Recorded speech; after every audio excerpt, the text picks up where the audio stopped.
Hari itu kudengar kabar kematian suamiku, Dimas. Aku menangis. Aku hancur. Aku berlari menuju rumah sakit, siap meratapi jasad pria yang kucintai. Namun, di tengah perjalanan itu, sebuah telepon menghentikan duniaku untuk kedua kalinya. Telepon yang mengungkap bahwa duka ini hanyalah awal dari sebuah permainan busuk. Pada akhirnya, sebelum ceritanya dimulai, silakan tulis di kolom komentar dari daerah mana saja teman-teman yang menonton cerita ini. Jangan lupa like dan subscribe agar channel ini bisa semakin berkembang dan bisa mempersembahkan cerita yang lebih menarik lagi. Proyektor di ruang rapat berdengung pelan. Suaranya nyaris tak terdengar di antara paparan serius yang sedang kubawakan. Aku, Indira, berada di elemenku. Angka-angka di layar adalah musik bagiku. Dan presentasi ini adalah sebuah simfoni kesuksesan yang sudah kurancang selama berbulan-bulan.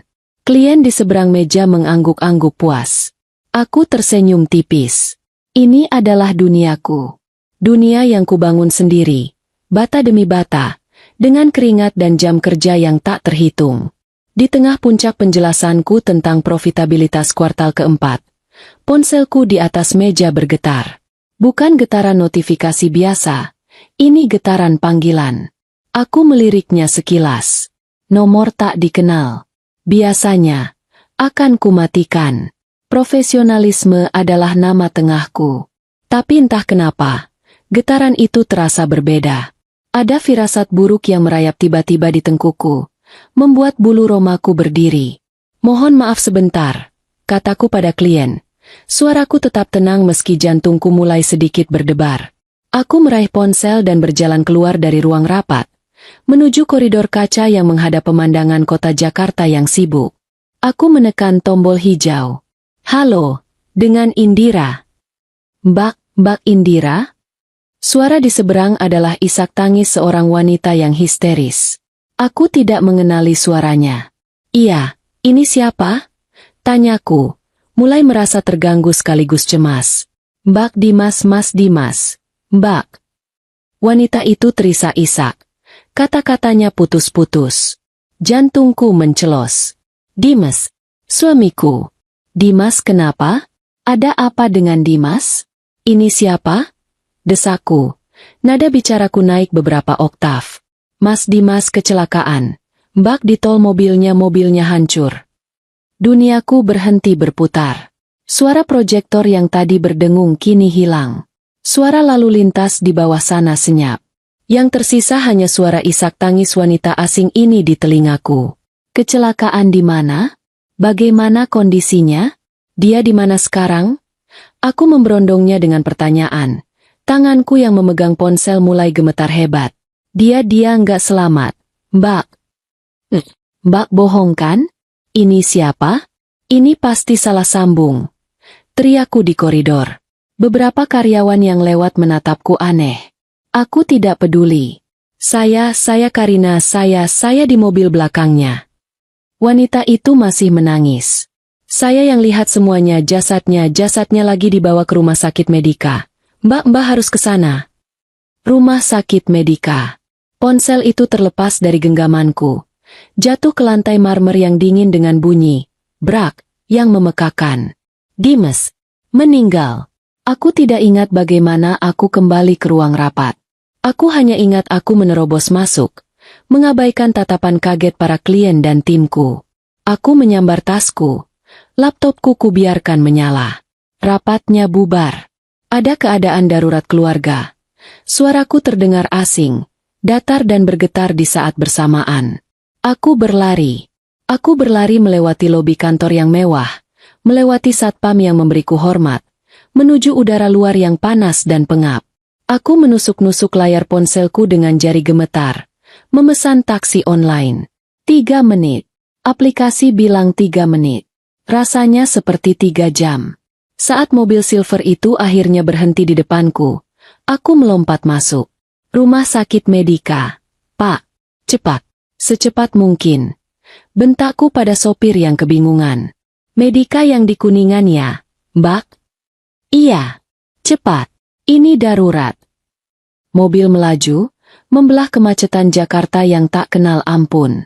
Dan di sanalah, Di kursi belakang taksi yang berbau pengharum mobil rasa lemon, aku akhirnya pecah. Aku menangis. Aku menangis bukan hanya karena kabar kematian itu. Aku menangis karena percakapan terakhir kami pagi tadi. Kami bertengkar. Lagi. Kamu tuh kerja terus. Rah, uangmu banyak. Tapi aku kayak nggak punya istri. Katanya sambil menyeruput kopinya dengan malas. Mas, aku kerja juga buat kita. Tagihan kartu kreditmu itu nggak bayar sendiri, kan? Sahutku sambil mengikat rambutku, bersiap ke kantor. Aku butuh modal buat bisnis baru. Rah, bisnisku yang kemarin gagal bukan salahku. Teman tahu nggak bisa dipercaya. Keluhnya. Ini adalah keluhan yang sama yang kudengar selama 5 tahun terakhir. Uang kita udah menipis. Mas, investasiku lagi macet. Tapi kamu baru dapat bonus besar. Aku dengar dari temanmu. Tuduhnya. Aku menatapnya. Pria yang dulu kukagumi karena semangatnya. Kini terlihat kuyu. Males. Penuh alasan. Pernikahan kami sudah lama terasa hambar. Cinta itu mungkin masih ada. Tapi terkubur di bawah tumpukan kekecewaan dan tagihan yang tak terbayar. Aku harus pergi. Kita bicarakan nanti malam. Kataku akhirnya. Mengalah. Ya, kamu selalu. Nanti malam. Tapi malammu itu buat laptop, bukan buat aku. Gumamnya pelan saat aku berjalan keluar pintu. Kata-kata itu menghantamku sekarang. Nanti malam tidak akan pernah datang. Tidak akan ada lagi kesempatan untuk bicara. Tidak ada lagi kesempatan untuk memperbaiki. Mbak, sabar ya. Suara sopir taksi membuyarkan lamunanku. Dia pasti melihatku menangis dari kaca spion tengah. Aku hanya mengangguk, tak mampu bersuara. Air mataku mengalir deras, membasahi blus sutra mahal yang kupakai untuk memenangkan presentasi. Presentasi yang sekarang terasa begitu sepele dan tidak berarti.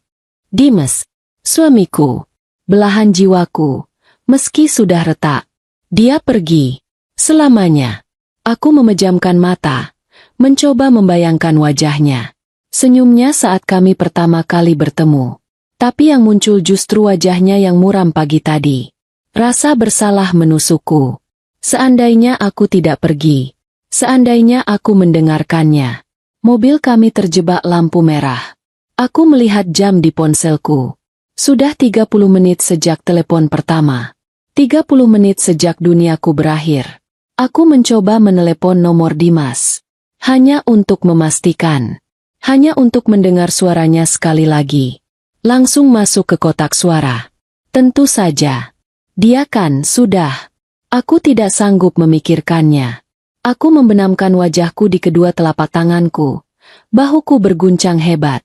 Aku sendirian di tengah kota yang ramai ini, menuju ke rumah sakit untuk mengidentifikasi jasad suamiku. Di tengah isak tangisku, ponselku bergetar lagi. Aku mengira itu pasti wanita tadi, Karina. Mungkin dia mau memberi info tambahan.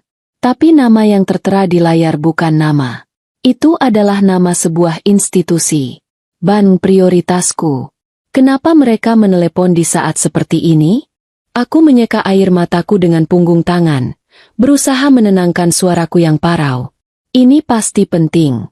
Bank prioritas tidak akan menelepon nasabahnya di jam kerja tanpa alasan mendesak. Halo. Jawabku. Suaraku serak karena menangis. Selamat siang. Dengan Ibu Indira? Kami dari Bank Sentosa Prima. Dengan Bapak Sugi di sini. Suara di seberang terdengar sangat profesional. Kontras dengan kekacauan di dalam kepalaku dan di dalam taksi yang kini terjebak di antara deretan bus Transjakarta. Iya, saya sendiri. Ada apa ya, Pak? Maaf saya sedang. Mohon maaf mengganggu waktunya. Ibu Indira, kami hanya ingin melakukan konfirmasi singkat. Potong Pak Sugi, tetap dengan nada sopan namun tegas. Apakah Ibu saat ini sedang bersama dengan Bapak Dimas? Pertanyaan itu menusukku. Suami saya. Suaraku pecah lagi. Suami saya baru saja meninggal. Pak, saya sedang dalam perjalanan ke rumah sakit. Hening. Aku mendengar suara ketikan keyboard di seberang sana. Lalu helaan napas pelan. Meninggal? Pak Sugi mengulang kata itu. Nadanya kini sedikit ragu. Ibu yakin? Maaf sekali, Bu. Ini informasi yang sangat sensitif. Tapi, apa maksud Anda? Tapi, suami saya kecelakaan. Dia meninggal. Aku mulai kehilangan kesabaran. Apa Bang ini tidak punya hati? Ibu Indira, tolong tenang sebentar. Suara Pak Sugi menjadi lebih serius. Kami harus menanyakan ini. Karena, Bapak Dimas baru saja ada di kantor cabang kami di Sudirman. 30 menit yang lalu. Jantungku yang tadi hancur, kini serasa berhenti berdetak. Apa? Itu nggak mungkin. Bapak salah lihat. Suami saya meninggal. Di tol. Ibu, sistem kami mencatat. Bapak Dimas datang secara pribadi. Beliau baru saja melakukan penarikan tunai dalam jumlah yang sangat besar dari rekening gabungan ibu dan bapak.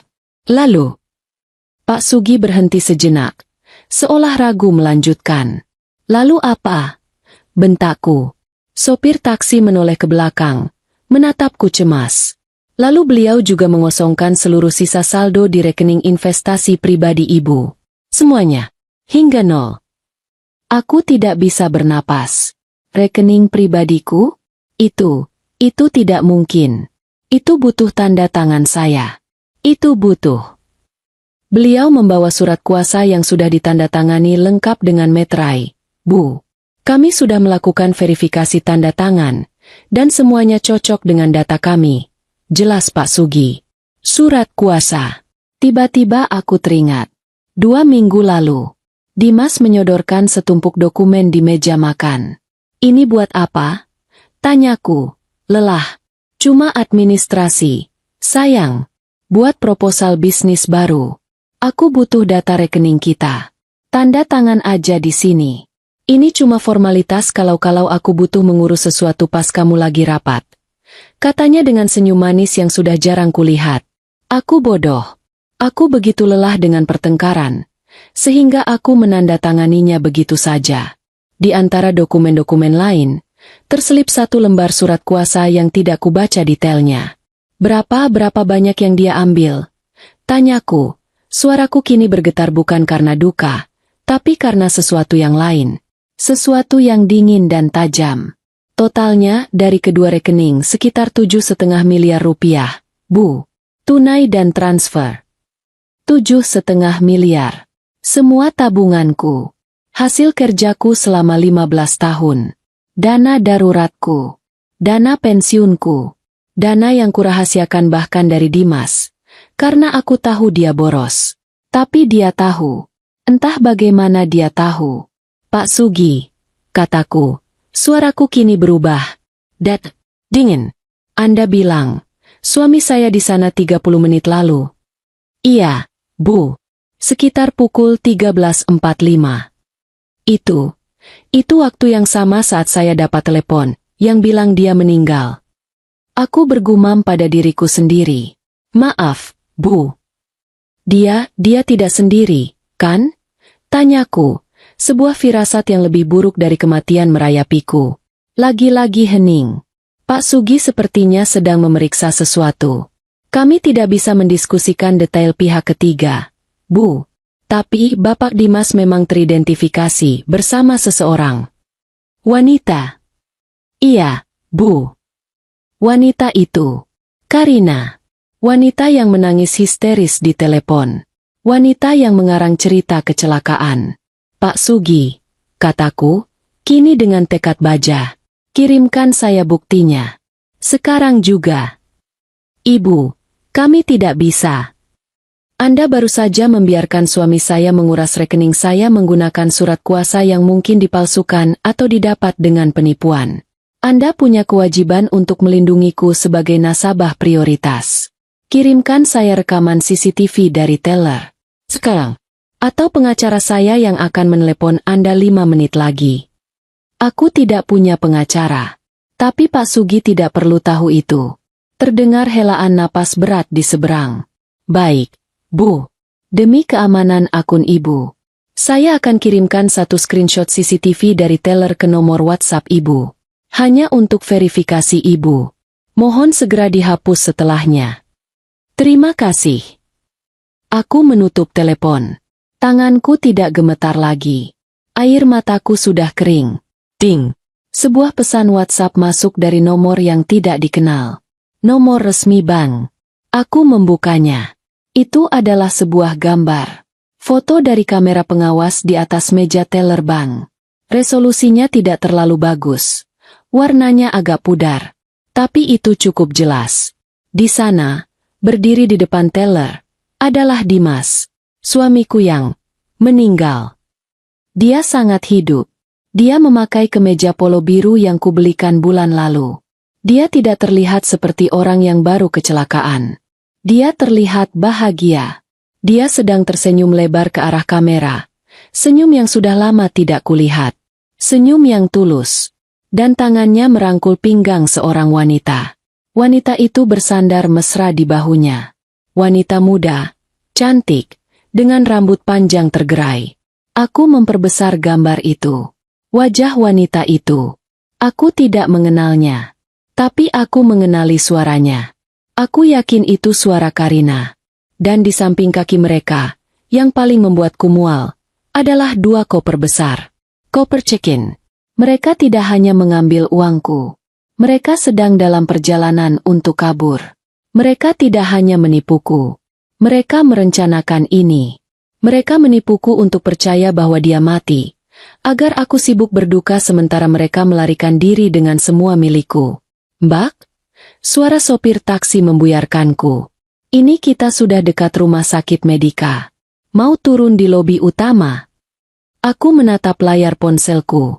Foto Dimas yang tersenyum. Lalu aku menatap keluar jendela. Plang besar bertuliskan, unit gawat darurat, terlihat di depan. Duka itu hilang. Lenyap tak bersisa. Yang tertinggal adalah amarah. Amarah yang dingin, membara, dan sangat fokus. Putar balik, Pak, kataku pelan. Hah? Putar balik kemana, Mbak? Aku menatap mata sopir itu dari kaca spion. Kita ke rumah sakit Medika. Tapi jangan berhenti.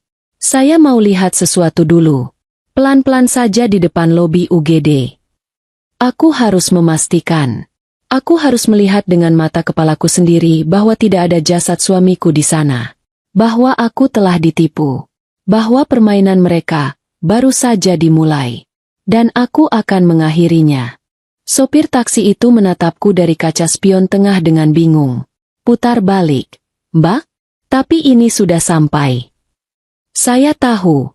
Kataku. Suaraku datar. Putar balik. Tapi saya mau lewat depan lobi unit gawat darurat. Pelan-pelan saja. Baik, Mbak. Dia pasti mengira aku gila. Mungkin aku memang gila. Aku baru saja mendengar suamiku meninggal. Lalu mendengar dia merampokku. Dan sekarang aku akan melakukan drive-by di rumah sakit tempat jasadnya seharusnya berada. Mobil berputar perlahan. Aku menempelkan wajahku ke kaca jendela. Mataku memindai kerumunan di depan lobi UGD. Ini pemandangan yang ku kenal. Sibuk. Beberapa perawat mendorong berangkar. Sebuah ambulans baru saja tiba. Sirenenya dimatikan. Ada keluarga yang menangis di trotoar. Seorang pria tua memegangi kepalanya. Ada satpam yang sibuk mengatur mobil yang berhenti. Ini adalah pemandangan duka dan kepanikan yang nyata. Tapi tidak ada yang ku kenali. Tidak ada keributan yang kuharapkan. Tidak ada polisi. Tidak ada tanda-tanda kecelakaan maut di tol. Dan yang paling penting, tidak ada wanita bernama Karina yang menangis histeris. Aku melihat semuanya. Dan aku tidak merasakan apa-apa. Cukup, Pak. Jalan lagi. Kataku. Kita jadi kemana, Mbak? Antar saya pulang. Aku memberikan alamat rumahku. Alamat rumah yang sertifikatnya mungkin sudah ada di dalam koper Dimas. Perjalanan pulang terasa lebih lama dari perjalanan pergi. Kemacetan Jakarta di sore hari mulai menggila. Tapi kali ini, aku tidak panik. Aku tidak menangis. Aku sedang berpikir. Aku memutar ulang rekaman CCTV itu di kepalaku. Senyum Dimas. Rangkulannya di pinggang Karina. Koper-koper itu. Lalu aku memutar ulang percakapan dengan Pak Sugi dari bank. 7,5 miliar. Surat kuasa palsu yang kutandatangani seperti orang bodoh. Rekening pribadiku. Rekening yang kuisi tetes demi tetes dari bonus dan investasiku, yang sengaja kupisahkan dari rekening gabungan. Dia tahu semua rahasiaku. Pria yang tidur di sebelahku selama 8 tahun. Pria yang selalu mengeluh tidak punya uang.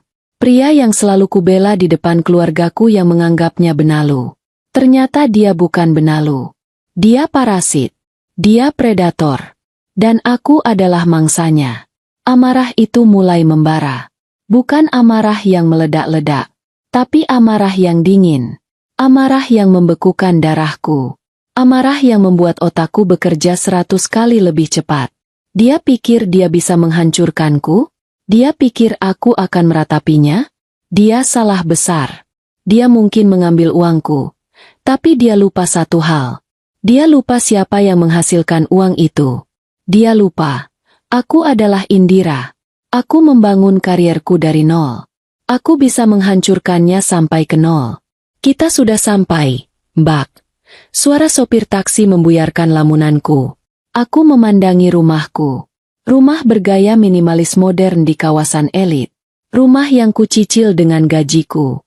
Rumah yang Dimas, desain ulang, interiornya, menghabiskan ratusan juta. Dari luar, semuanya tampak normal. Pagar putih itu tertutup rapat. Taman kecil di depannya terawat rapi. Mobil Mercedesku terparkir di garasi. Mobilku ada di garasi. Tadi pagi aku berangkat rapat naik taksi online karena Dimas bilang dia perlu memakai mobilku untuk bertemu klien penting. Dia tidak membawanya. Tentu saja. Untuk apa membawa mobil jika dia berencana kabur naik pesawat? Aku membayar sopir taksi, melempar uang beberapa lembar lebih banyak dari yang seharusnya. Aku tidak peduli. Aku turun. Tanganku sedikit gemetar saat memasukkan kunci ke gembok pagar. Klik. Pagar terbuka. Aku berjalan menyusuri jalan setapak kecil menuju pintu utama. Firasatku semakin buruk. Aku menekan gagang pintu. Tidak terkunci. Jantungku berdebar kencang. Aku selalu mengunci pintu. Bahkan jika aku hanya pergi ke warung depan. Dimas, sebaliknya, ceroboh. Tapi hari ini bukan kecerobohan. Aku mendorong pintu itu perlahan. Mas, Dimas. Suaraku menggema di rumah yang kosong. Hal pertama yang kulihat adalah ruang tamu. Bantal-bantal sofa berserakan. Tapi bukan itu yang menarik perhatianku. Televisi layar datar 80 inci yang menempel di dinding hilang. Hanya menyisakan braket dan kabel-kabel yang menjuntai seperti usus terburai. Sistem suara mahal yang selalu dibanggakan Dimas hilang. Lukisan abstrak besar karya seniman ternama yang kubeli di sebuah lelang hilang. Tapi ini bukan perampokan biasa. Perampok akan mengambil barang-barang kecil yang mudah dibawa. Perampok akan mengacak-acak segalanya. Ini bersih. Ini terencana. Dia pasti sudah menyewa jasa angkut barang. Dia sudah merencanakan ini berhari-hari. Mungkin berminggu-minggu. Aku tidak membuang waktu. Aku berlari menaiki tangga menuju kamar tidur utama kami. Jika ruang tamu adalah pembukaan yang mengejutkan, kamar tidur kami adalah bencana utama. Pintu lemari pakaian terbuka lebar. Sisi milikku, utuh. Baju kerjaku, gaun-gaunku, semua tergantung rapi. Sisi milik Dimas kosong. Semua kemejanya, setelan jasnya, koleksi sepatunya. Ludes. Tak bersisa satu pun. Laci tempat dia menyimpan koleksi jam tangannya terbuka dan kosong. Padahal, akulah yang membelikan sebagian besar jam tangan itu. Aku merasakan mual yang hebat. Lalu mataku tertuju pada dinding di seberang tempat tidur. Di sana dulu tergantung sebuah lukisan pemandangan yang menenangkan. Aku tidak pernah menyukainya. Itu pilihan Dimas. Sekarang lukisan itu tergeletak di lantai. Bingkainya pecah. Dan di dinding tempat lukisan itu seharusnya berada sebuah lubang menganga. Brankas. Brankas tersembunyi yang kami sepakati untuk menyimpan barang-barang terpenting. Pintunya terbuka. Aku tidak perlu mendekat. Aku sudah tahu apa yang akan kulihat. Tapi kakiku tetap melangkah, seolah ditarik oleh magnet. Aku berlutut di depan brankas yang kini kosong. Semua hilang. Perhiasan warisan dari almarhumah ibuku. Kalung berlian. Set anting zamrud. Satu-satunya peninggalan fisik dari wanita yang melahirkanku. Sertifikat rumah ini. Sertifikat apartemen di pusat kota yang kubeli sebagai investasi sebelum aku menikah. BPKB mobil Mercedesku yang ada di garasi. Beberapa tumpuk mata uang asing. Dolar Amerika, euro, dolar Singapura. Uang darurat yang kusimpan untuk perjalanan bisnis mendadak. Dia mengambil semuanya. Dia tidak menyisakan apapun. Dia tidak hanya mengambil uangku di bank. Dia mengambil masa depanku, dengan mengambil surat-surat propertiku. Dia mengambil masa laluku, dengan mengambil perhiasan ibuku. Dia berniat membuatku melarat. Gelandangan. Aku terduduk di lantai yang dingin. Aku tidak menangis. Aku tidak bisa. Rasa syok ini terlalu besar, terlalu dalam. Rasanya seperti ada lubang hitam di dadaku, menyedot semua emosi. Mataku memindai lantai kamar yang berantakan. Lalu aku melihatnya. Di atas meja nakas di sisi tempat tidur Dimas. Di sebelah lampu tidur yang juga dia pilih. Tergeletak sebuah benda kecil berkilau. Cincin kawinnya. Dia sengaja meninggalkannya. Itu adalah pernyataan. Itu adalah tanda bahwa pernikahan ini, di matanya, sudah selesai. Itu adalah hinaan terakhir. Aku mengambil cincin emas putih itu. Terasa dingin di tanganku. 8 tahun pernikahan kami, diringkas dalam logam dingin yang tak berarti ini. Aku menggenggam cincin itu erat. Amarah yang tadi dingin, kini mulai terasa panas. Dia pikir ini akhirnya? Dia pikir dia sudah menang? Aku berdiri. Aku berjalan keluar kamar, menuruni tangga, melewati ruang tamu yang sudah dijarah. Aku menuju dapur. Tanganku bergerak otomatis. Aku mengambil cangkir kopi terbesar yang kupunya. Aku menyalakan mesin kopi. Aku butuh kafein. Aku butuh otakku bekerja. Sambil menunggu kopi diseduh, aku mengambil ponselku. Aku tidak akan menelepon polisi. Belum. Polisi lambat. Polisi butuh bukti. Aku butuh seseorang yang cepat. Seseorang yang bisa berpikir sekotor Dimas. Seseorang yang tahu cara menghancurkan orang lain secara legal. Aku membuka kontakku. Aku menggulir melewati nama-nama klien penting. Melewati nama, ibu. Aku berhenti pada satu nama. Rizwan. Sahabat lamaku dari Fakultas Hukum. Pria yang pernah ku kencani selama 3 bulan sebelum kami sadar kami lebih cocok menjadi rival debat daripada sepasang kekasih.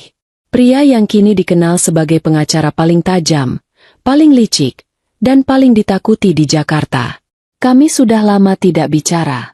Tapi dia pernah berkata padaku, "Ra, kalau kamu cuma butuh teman curhat, telepon yang lain. Tapi kalau kamu dalam masalah besar dan kamu mau menang mutlak, telepon aku." Hari ini, aku tidak hanya ingin menang. Aku ingin balas dendam. Aku menekan tombol panggil. Ponsel berdering 2 kali. Aku mendengarkan suara mesin kopi yang mulai meneteskan cairan hitam pekat ke cangkirku. Halo. Suara Rizwan terdengar berat dan profesional. Mungkin dia sedang di tengah rapat. Rizwan. Ini Indira. Hening sejenak di seberang. Indira? Tumben. Ada apa? Suaramu aneh. Aku tidak berbasa-basi. Aku butuh bantuanmu. Bukan bantuan teman. Aku butuh pengacara. Pergantian nada di seberang sana berlangsung instan. Suara santainya hilang, digantikan oleh fokus yang tajam. Oke. Di kantorku? Besok. Sekarang. Di rumahku. Aku menelan ludah. Bawa laptopmu. Dan bawa siapapun tim terbaikmu yang bisa kamu hubungi. Ini besar. Wan. Ini bencana. Rizwan tidak bertanya apa masalahnya. Dia hanya berkata, "Alamatmu masih yang lama? Di Permata Hijau." Masih. Aku di jalan. 20 menit. Dia menutup telepon. 20 menit. Aku punya waktu 20 menit. Aku meneguk kopi hitamku. Panasnya membakar tenggorokanku. Tapi itu bagus. Itu membuatku tetap fokus. Aku berjalan kembali ke ruang tamu. Aku duduk di sofa yang masih tersisa, di tengah kekacauan yang ditinggalkan Dimas. Aku membuka aplikasi bank di ponselku. Semuanya benar. Rekening gabungan, 0 rupiah. Rekening investasiku, 0 rupiah. Rekening tabungan pribadiku, 0 rupiah. 7,5 miliar. Aku membuka galeri fotoku. Aku menatap foto terakhir kami bersama. Liburan ke Bali, 3 bulan lalu. Kami tersenyum. Dimas merangkulku. Senyumnya terlihat palsu sekarang. Matanya tidak tertuju padaku, tapi pada sesuatu di luar kamera. Mungkin dia sudah merencanakannya sejak saat itu. Aku mendengar suara mobil berhenti di depan rumah. Tepat 20 menit. Rizwan selalu tepat waktu. Aku membukakan pintu. Dia berdiri di sana. Masih sama seperti yang kuingat. Setelan jas abu-abu yang mahal, rambut disisir rapi ke belakang, dan mata yang tajam seperti elang. Dia membawa koper kerja dari kulit. Dia menatap mataku, lalu pandangannya beralih ke belakangku, ke ruang tamu yang kosong. Dia melihat braket televisi yang telanjang. Dia mengambil televisinya, kata Rizwan datar. Dia mengambil semuanya. Jawabku. Aku mempersilakannya masuk. Dia meletakkan kopernya di atas meja kopi. Dia tidak duduk. Dia berkeliling ruangan. Dia melihat ke tangga. Di atas lebih buruk. Tanyanya. Brankas kosong. Sertifikat rumah. BPKB mobil. Perhiasan ibuku. Semuanya. Rizwan mengangguk pelan. Oke. Dia kembali ke meja kopi. Membuka kopernya. Dia tidak mengeluarkan tumpukan kertas. Dia mengeluarkan laptop dan sebuah tablet. Buatkan aku kopi, katanya. Hitam, tanpa gula. Sudah kusiapkan di dapur. Jawabku. Aku mengambilkan kopi untuknya sementara dia menyalakan laptopnya. Saat aku kembali, dia sudah siap. Ceritakan, katanya. Matanya menatapku lekat. Dari awal. Jangan ada yang dikurangi. Jangan ada yang dilebihkan. Setiap detail penting. Dan aku pun bercerita. Aku menceritakan pertengkaran kami pagi tadi. Aku menceritakan telepon histeris dari Karina tentang kecelakaan maut. Aku menceritakan perjalananku ke rumah sakit Medika. Lalu aku menceritakan intinya. Di tengah jalan, Bang menelepon, kataku. Mata Rizwan menajam. Bang mana? Sentosa Prima. Divisi prioritas. Lanjutkan. Mereka konfirmasi suamiku ada di bank 30 menit yang lalu.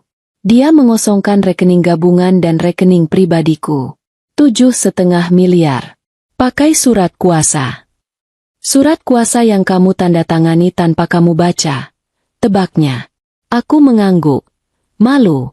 Dia bilang itu untuk proposal bisnis. Klasik. Gumam Rizwan. Dia mengetik sesuatu dengan cepat di laptopnya. Lalu, aku minta bukti. Mereka mengirimiku foto CCTV. Tunjukkan padaku. Aku mengirimkan gambar itu ke nomornya. Dia membukanya di tabletnya. Dia memperbesar wajah Dimas. Lalu wajah Karina. Dia tersenyum, kata Rizwan. Dan dia bawa koper. Dia tidak akan merampokmu lalu duduk manis di rumah. Dia sedang dalam perjalanan kabur. Aku tahu, kataku. Setelah itu aku ke rumah sakit. Tidak ada pasien bernama Dimas. Tidak ada kecelakaan. Lalu aku pulang. Dan ya, kamu lihat sendiri. Aku berhenti. Aku sudah menceritakan semuanya. Rizwan bersandar di sofa. Dia menyesap kopinya. Dia terdiam selama 1 menit penuh. Matanya menatap layar laptopnya, otaknya bekerja. Oke, katanya akhirnya, meletakkan cangkirnya. Ini bukan kasus perceraian biasa, Indira.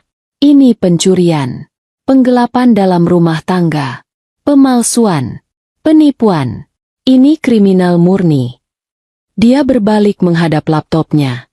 Jari-jarinya mulai menari di atas keyboard. Dia pikir dia pintar, gumam Rizwan. Dia membuat cerita kematian palsu agar kamu sibuk di kamar mayat selama berjam-jam. Itu memberinya waktu setidaknya 6-8 jam untuk kabur dari negara ini sebelum kamu sadar. Tapi Ban meneleponku, kataku. Ban meneleponmu. Itu kesalahannya. Satu-satunya kesalahan dia. Dia terlalu serakah. Dia mengambil uang dari rekening pribadimu, bukan hanya rekening gabungan. Itu memicu alarm di sistem bank. Dia tidak sabar.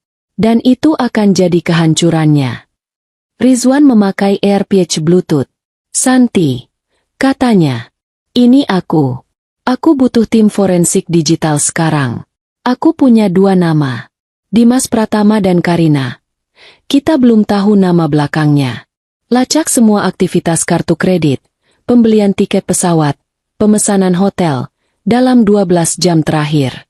Prioritas 1. Aku tunggu 15 menit. Dia mematikan sambungan. Pertama, kita bekukan dia, kata Rizwan. Dia punya uang tunai 7,5 miliar. Itu banyak, tapi dia juga pasti punya rekening lain. Kita harus kunci semuanya. Dia menelepon lagi. Kali ini, suaranya lebih formal. Pak Sugi, ini Rizwan.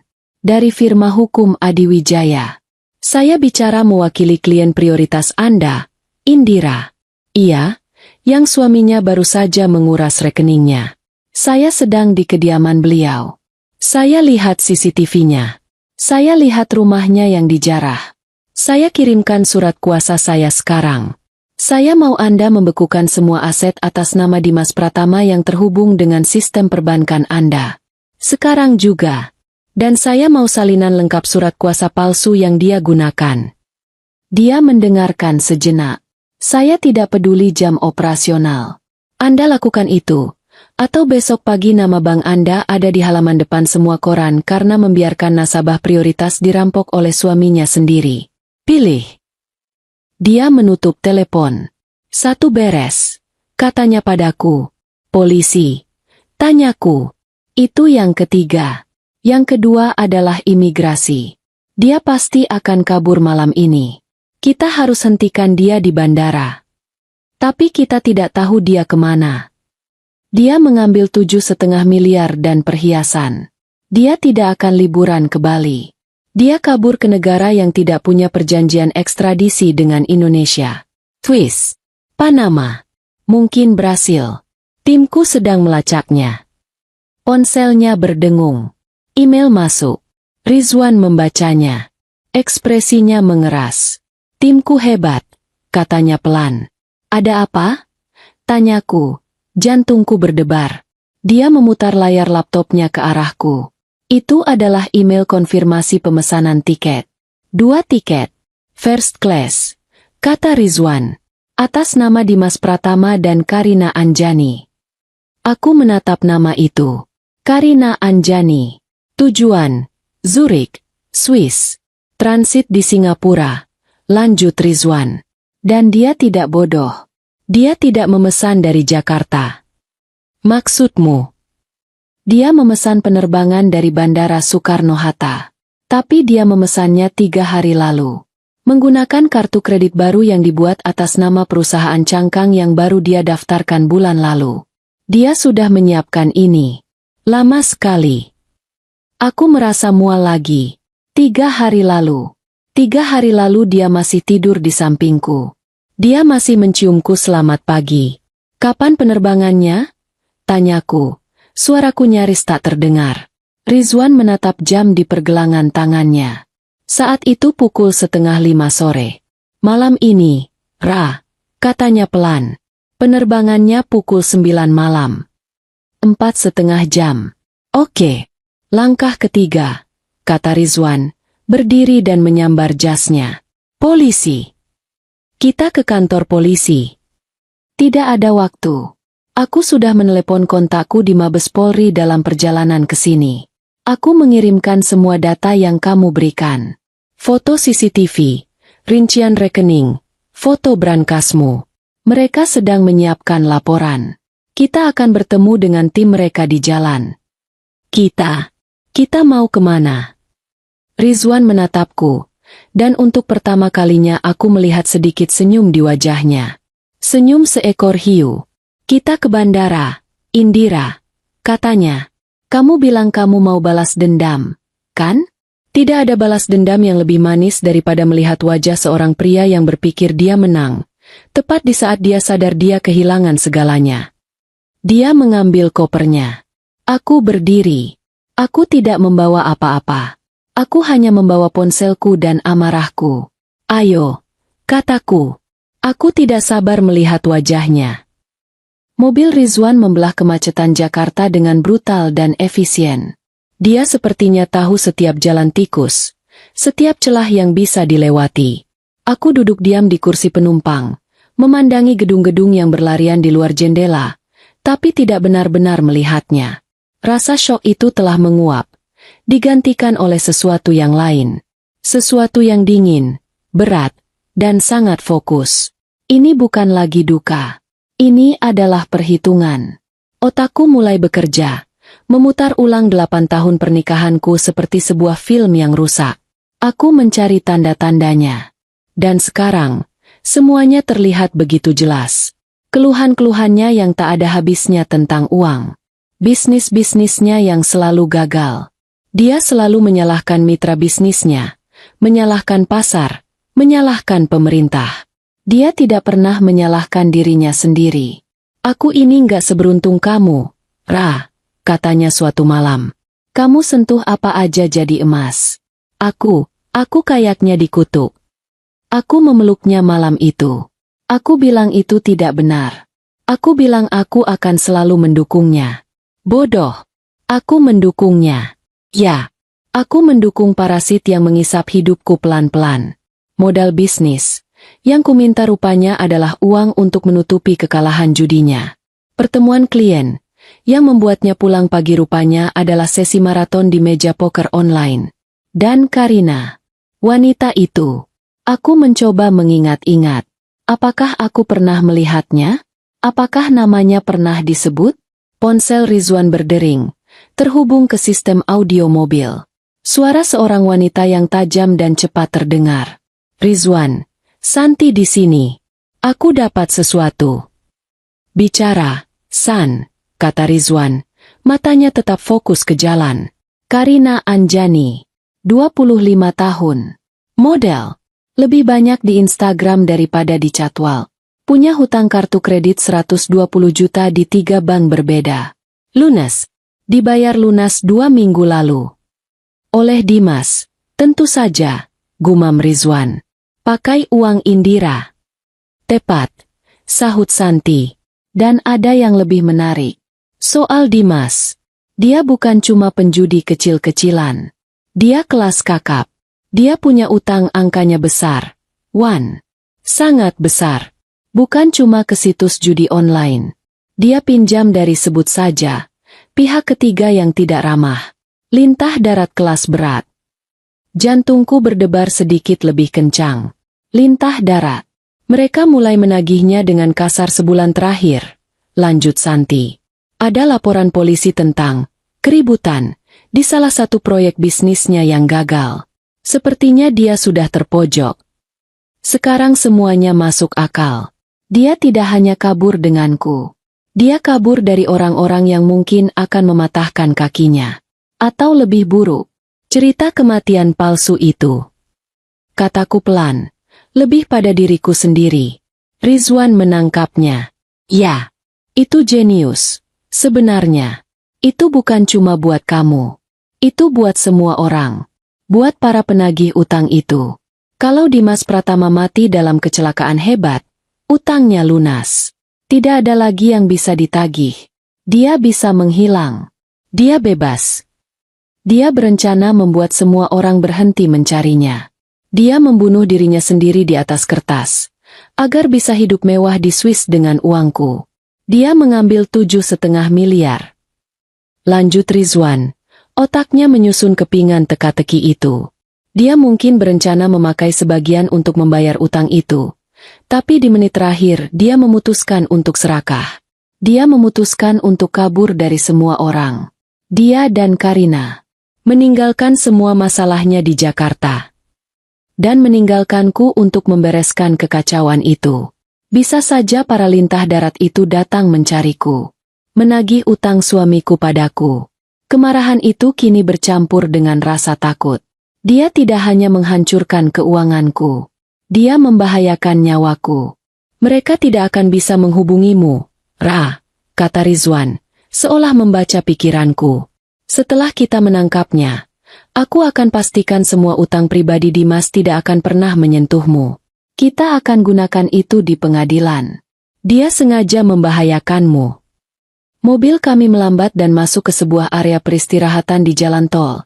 Beberapa kilometer sebelum gerbang tol bandara. Ini bukan bagian dari rencana. Kenapa kita berhenti? Tanyaku.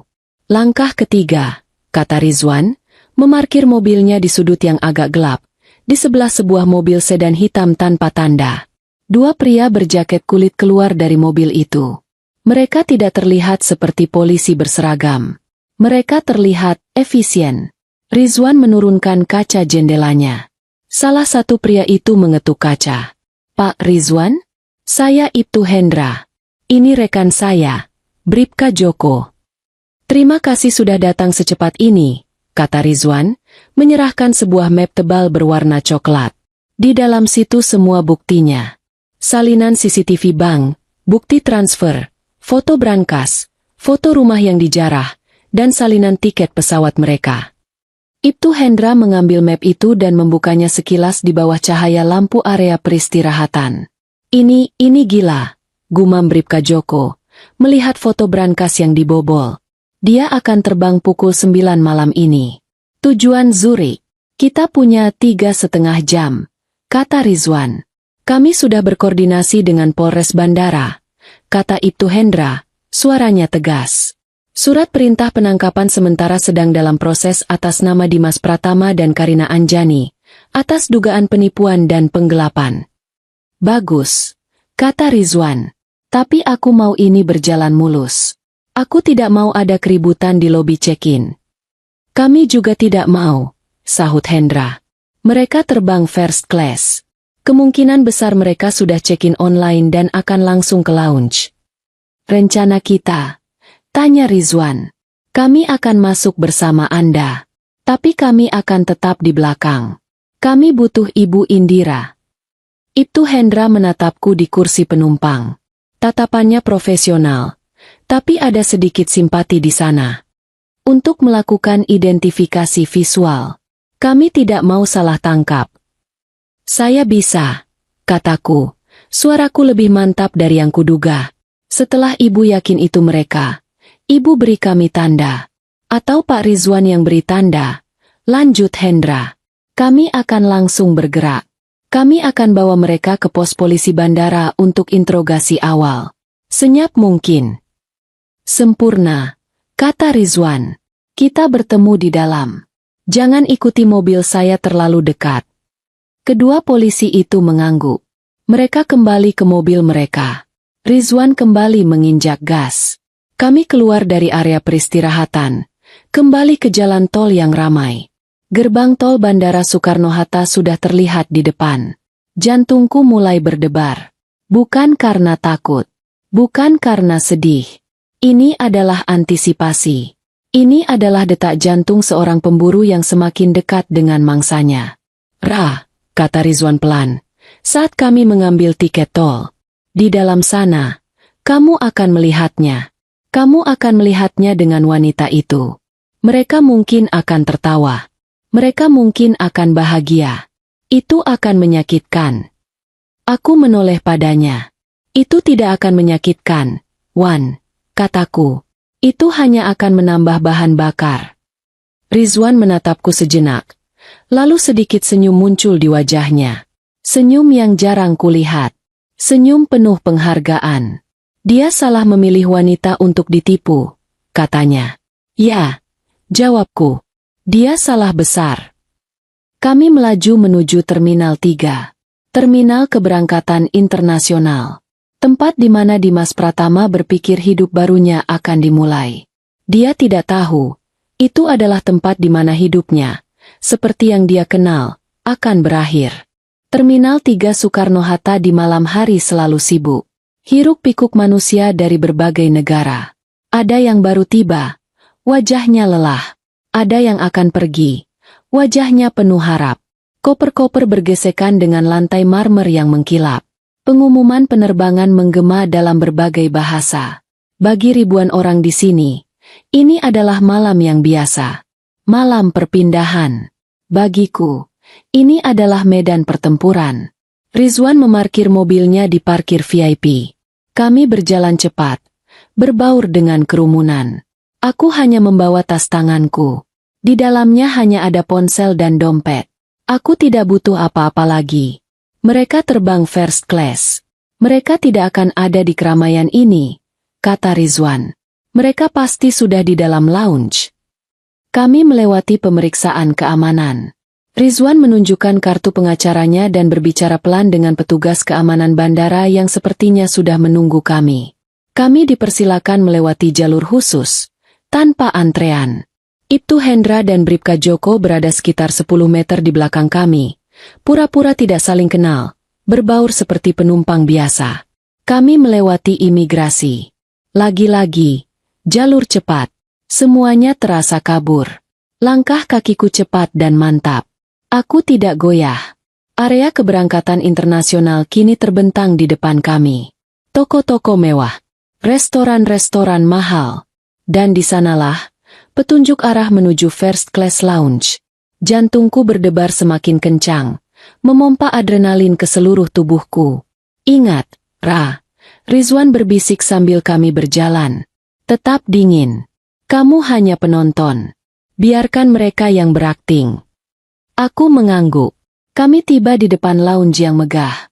Pintu kaca otomatis terbuka. Resepsionis yang ramah tersenyum. Selamat malam, Bapak, Ibu. Boleh saya lihat boarding pass Anda? Rizwan melangkah maju, menghalangi pandanganku sejenak. Dia menunjukkan kartunya lagi dan berbicara sangat pelan kepada resepsionis itu. Senyum sang resepsionis membeku. Dia menatap Rizwan, lalu menatapku, lalu menatap ke belakang kami di mana kedua polisi itu kini berdiri santai di dekat toko parfum. Resepsionis itu menelan ludah. Mohon tunggu sebentar, Pak. Tidak ada waktu, kata Rizwan tegas. Kami hanya perlu memverifikasi. Apakah Dimas Pratama dan Karina Anjani ada di dalam? Resepsionis itu buru-buru melihat komputernya. Tangannya gemetar. Iya, Pak. Mereka check-in sekitar 30 menit yang lalu. Di mana mereka duduk? Di area champagne bar. Di sudut. Dekat jendela. Rizwan menoleh padaku. Ini saatnya. Dia melangkah masuk. Aku mengikutinya. Lounge itu hening dan mewah. Karpetnya tebal, meredam suara langkah kami. Alunan musik jazz pelan terdengar. Beberapa penumpang bisnis sedang bekerja dengan laptop mereka. Yang lain tidur di kursi yang nyaman. Kami berjalan melewati area buffet, menuju champagne bar yang terletak di ujung, dengan pemandangan landasan pacu yang gemerlapan. Dan di sanalah mereka. Waktu seolah berhenti. Mereka duduk di sebuah sofa bludru berwarna merah marun, di sudut paling pribadi. Sebuah botol sampanye mahal tergeletak di dalam ember es di meja rendah depan mereka. 2 gelas terisi setengah. Mereka tidak terlihat seperti buronan. Mereka terlihat seperti pasangan yang sedang berbulan madu. Dimas. Dia memakai kemeja linen putih yang terlihat sangat mahal. Rambutnya ditata rapi. Dia tertawa. Tawa yang dalam dan lepas. Tawa yang sudah bertahun-tahun tidak pernah kudengar dia arahkan padaku. Karina. Wanita di foto CCTV itu. Dia cantik. Muda. Dia bersandar di bahu Dimas, memegang ponselnya, mengambil foto selfie. Dia tertawa centil, lalu mencium pipi Dimas. Mereka merayakan. Mereka merayakan kematian palsunya. Mereka merayakan perampokan 7,5 miliar. Mereka merayakan kehancuranku. Rasa sakit itu menusukku. Tapi hanya sedetik. Amarahku membakarnya hingga hangus. Aku melihat tas tangan Karina yang tergeletak di meja. Tas bermerek yang aku tahu harganya lebih dari 100 juta. Mungkin dibeli pagi ini. Dengan uangku. Di samping kaki mereka. 2 tas kabin mewah. Aku yakin isinya adalah sisa uang tunai dan perhiasan ibuku. Bisik Rizwan. Itu mereka. Aku tidak menjawab. Aku hanya mengeluarkan ponselku dari tas. Kamu mau apa? Tanyanya. Merekam, kataku pelan. Aku mau ingat wajahnya saat dia sadar. Aku menekan tombol rekam. Lalu aku mulai berjalan. Rizwan mengikutiku. Langkah kakiku mantap. Klik, klak, klik, klak. Suaranya terdengar sangat keras di telingaku. Di atas alunan musik jazz. Mereka masih belum melihatku. Mereka terlalu sibuk merayakan. Aku berjalan lurus ke arah meja mereka.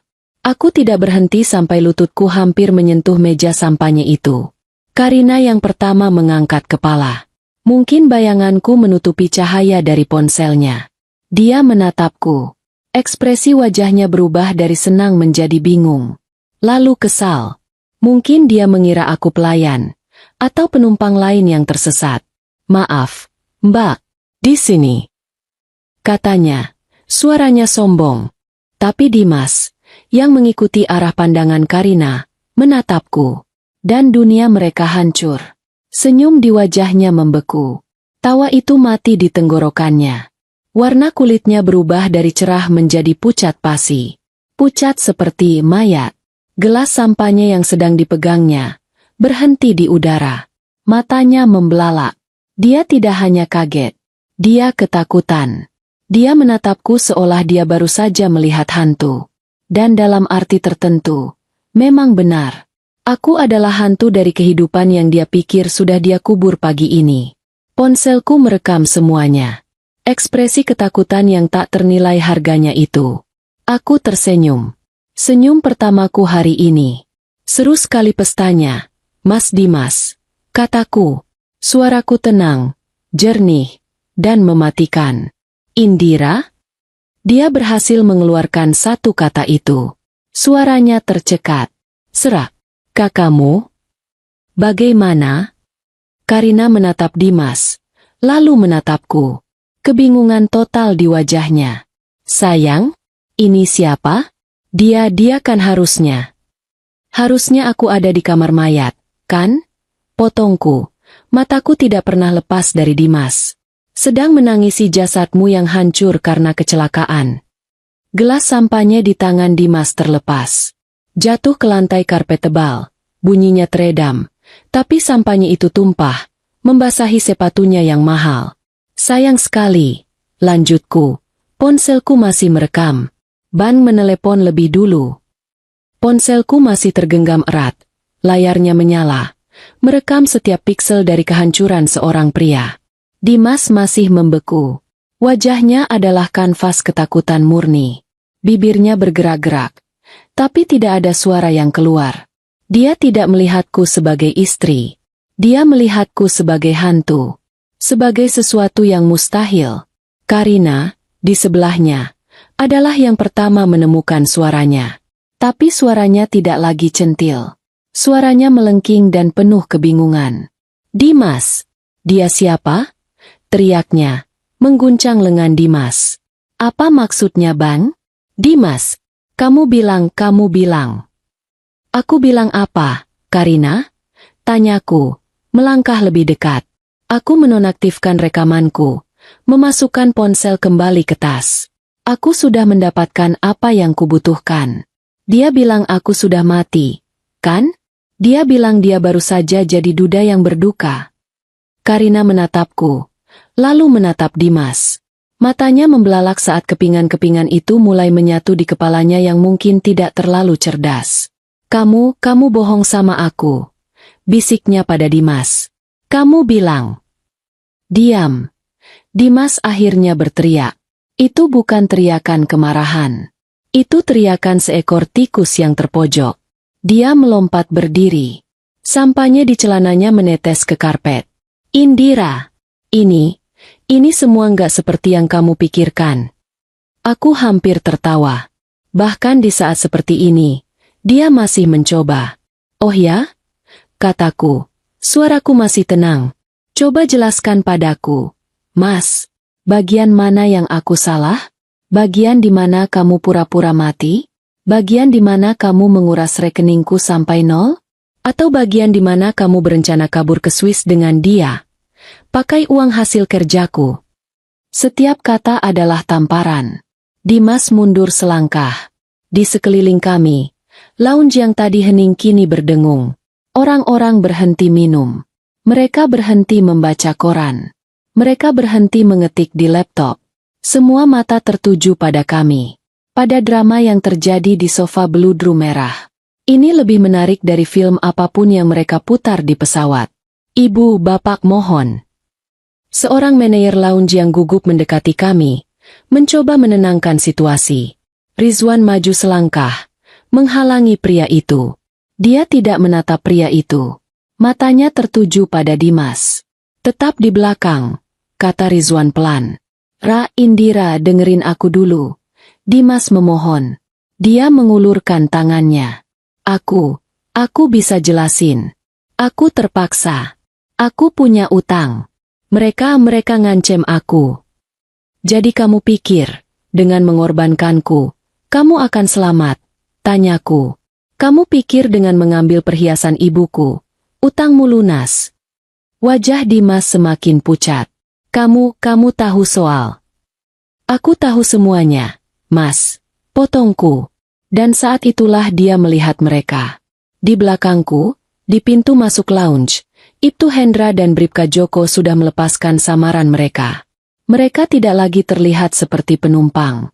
Mereka terlihat seperti polisi. Mereka berjalan cepat, terarah, langsung ke arah kami. Mata Dimas melesat. Dari aku, ke Rizwan, kedua polisi itu. Dia terperangkap. Dan di saat itu, instingnya mengambil alih. Insting pengecut. Dia tidak akan bertarung.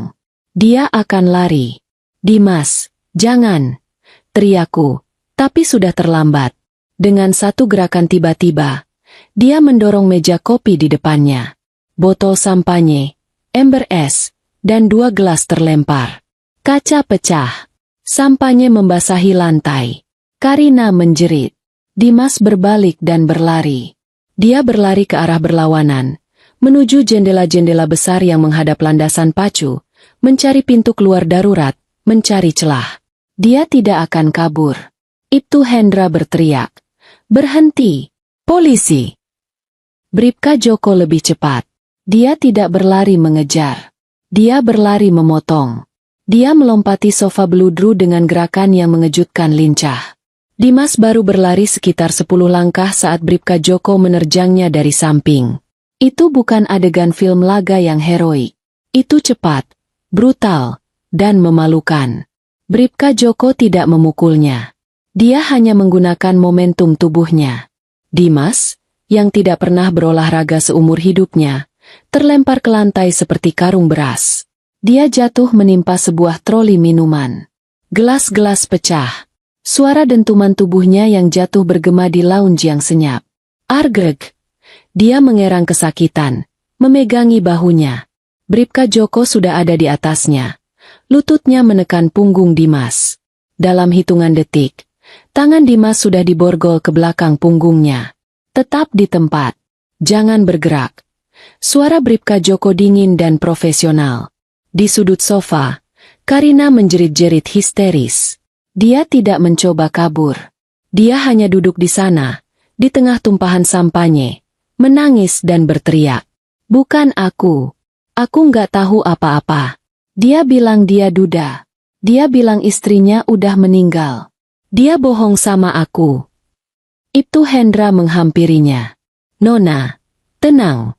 Anda harus ikut kami ke kantor. Nggak mau. Aku nggak salah apa-apa. Lepasin dia. Dimas, bilang sama mereka. Bilang kalau aku nggak salah. Tapi Dimas tidak bisa menjawab. Dia telungkup di lantai. Wajahnya menempel di karpet yang basah oleh sampanye. Pria yang 3 menit lalu merayakan hidup barunya, kini tertangkap seperti binatang. Ibtu Hendra menghela napas. Bawa dia juga. Seorang petugas keamanan bandara wanita yang dipanggil oleh Ibtu Hendra, kini mendekati Karina. Ayo, Nona, berdiri. Jangan sentuh aku. Aku ini korban. Karina menepis tangan petugas itu. Nona, jangan mempersulit keadaan. Karina akhirnya diseret berdiri. Riasannya luntur karena air mata. Gaun mahalnya ternoda. Dia terlihat kacau. Dia terlihat persis seperti wanita yang menangis histerior di telepon pagi tadi. Setidaknya, kali ini tangisannya tulus. Ibtu Hendra menoleh padaku dan Rizwan. Kami ambil alih dari sini. Pak Rizwan, Ibu Indira, silakan ikuti kami ke Polres Bandara untuk memberikan keterangan. Kami di belakang Anda, kata Rizwan. Pasangan itu, pasangan penipuku, mulai digiring keluar lounge. Ini adalah Walk of Shame, mereka. Semua penumpang di lounge menonton.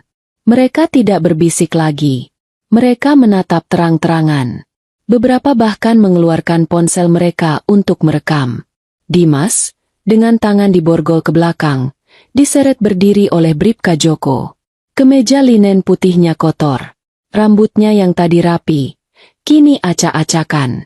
Dia tidak berani menatap siapapun. Matanya tertuju ke lantai. Karina lebih dramatis. Dia masih menangis. Masih berteriak-teriak menyalahkan Dimas. Ini semua gara-gara kamu. Kamu bilang kamu cinta sama aku. Kamu perusak hidupku. Brengsek. Mereka digiring melewati lobi lounge, melewati resepsionis yang pucat, keluar ke area terminal utama. Orang-orang di terminal juga berhenti untuk melihat. Seorang pria tampan di borgol, diseret oleh polisi, diikuti seorang wanita cantik yang menjerit-jerit. Ini tontonan gratis. Aku dan Rizwan berjalan di belakang mereka, menjaga jarak. Kami bukan bagian dari tontonan itu. Kami adalah sutradaranya. Saat mereka digiring menuju eskalator turun ke pos polisi, Dimas berhenti. Dia berbalik. Dia menatapku. Hanya 1 detik. Di matanya, aku tidak melihat penyesalan. Aku tidak melihat rasa bersalah. Aku melihat kebencian. Dia benci padaku. Bukan karena dia menipuku. Tapi karena aku berhasil menangkapnya. Aku menatapnya balik. Aku tidak tersenyum. Aku tidak menunjukkan emosi apa-apa. Aku hanya menatap. Lalu, aku mengangguk. Pelan. Sebuah anggukan yang berarti. Ya, ini aku. Ini aku yang melakukannya. Dan ini baru permulaan. Ibtu Hendra mendorong bahunya pelan. Jalan. Dia berbalik dan menghilang menuruni eskalator. Aku menghela napas. Napas pertama yang terasa benar-benar lega sepanjang hari ini. Selesai, bisik Rizwan di sebelahku. Belum, jawabku. Belum selesai. Polres Bandara tidak seperti kantor polisi yang ada di film-film. Tempat ini terang benderang, sibuk, dan berbau aneh. Campuran antara bau AC yang terlalu dingin, kopi basi, dan sedikit bau keringat. Ini adalah antitesis dari kemewahan lounge first class tadi. Kami dibawa ke sebuah ruangan yang tampaknya milik Ibtu Hendra. Di dalamnya ada meja, beberapa lemari arsip, dan sebuah papan tulis putih. Jauh lebih nyaman daripada ruang interogasi. Dimas dan Karina dipisah. Mereka dibawa ke ruang interogasi yang berbeda di ujung koridor. Aku bisa mendengar suara tangisan Karina yang melengking dari kejauhan, sebelum akhirnya teredam oleh pintu yang tertutup. Ibu Indira, Pak Rizwan, silakan duduk, kata Ibtu Hendra. Dia meletakkan map coklat dari Rizwan di atas mejanya. Kami perlu mengambil berita acara pemeriksaan, BAP, resmi dari Ibu. Selama 2 jam berikutnya, aku berbicara. Rizwan duduk di sebelahku, tapi dia membiarkanku berbicara. Dia hanya sesekali menyela untuk memberikan klarifikasi hukum atau menyerahkan bukti pendukung dari tasnya. Aku menceritakan semuanya. Dari awal, aku menceritakan telepon pagi tadi.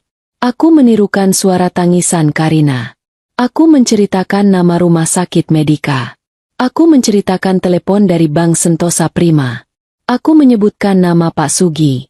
Aku menyebutkan jumlah pastinya. 7,5 miliar. Aku menceritakan tentang surat kuasa yang kutandatangani tanpa kubaca. Aku mengakuiku kebodohanku. Tapi Rizwan memotong. Klien saya menandatangani di bawah tekanan dan manipulasi psikologis dari suaminya. Itu bukan kebodohan. Itu adalah undue influence, kata Rizwan. Ibtu Hendra mengangguk dan mencatat. Aku menceritakan rekaman CCTV bank. Aku menceritakan tentang rumahku. Brankas yang dibobol. Perhiasan ibuku. Aku membuat daftar di kepalaku.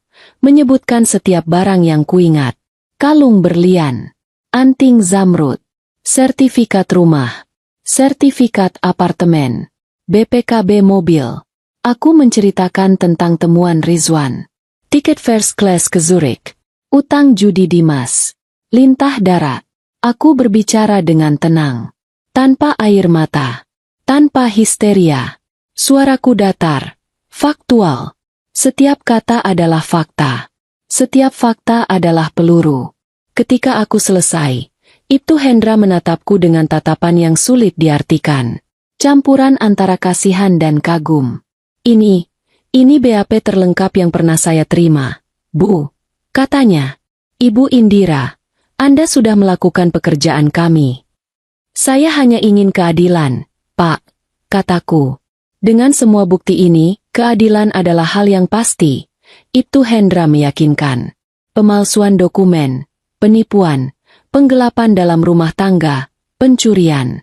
Pasal-pasalnya berlapis. Mereka tidak akan kemana-mana. Saat itulah Bribka Joko masuk ke ruangan. Dia membisikkan sesuatu ke telinga Ibtu Hendra. Ibtu Hendra mengangguk. Dia menoleh padaku.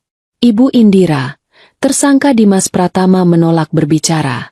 Dia tidak mau menjawab pertanyaan apapun sampai dia berbicara dengan Anda. Jantungku berdebar. Dia mau bicara denganku. Dia memohon, Bu. Dia bilang ini soal hidup dan mati. Rizwan langsung menyela. Jangan, Ra. Tidak ada gunanya. Kamu sudah memberikan keterangan. Biarkan polisi yang bekerja. Aku menggeleng. Aku mau bicara dengannya. Rizwan menatapku, mencari keraguan. Dia tidak menemukannya. Baik, katanya. Tapi aku ikut. Aku tidak akan bicara. Tapi aku akan ada di ruangan itu. Sebagai pengacaramu. Ibtu Hendra mengangguk. Kami bisa atur di ruang interogasi 2. Ada kaca satu arah.